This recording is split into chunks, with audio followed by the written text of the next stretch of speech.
యేసు కోసం జీవించటం సులభం కాదు. కాని ఆయన శిష్యులు తమ ప్రాణాలనే అర్పించారు. వాళ్ళు ఎలా మరణించారో తెలుసా?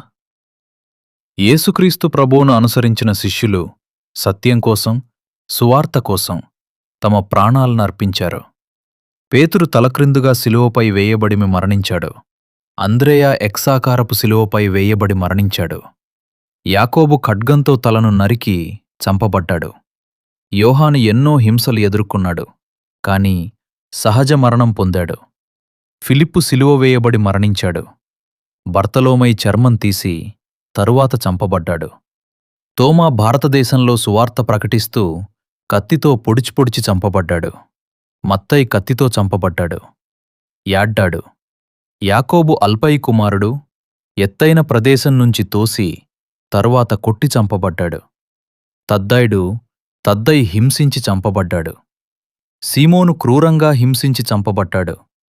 యూదా ఇస్కరియోతు యేసును ద్రోహం చేసి తరువాత తానే ఉరివేసుకుని చనిపోయాడు.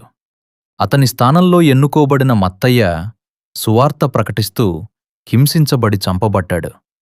వాళ్ళు యేసును వదిలిపెట్టలేదు. మరణం వరకు నమ్మకంగా నిలిచారు.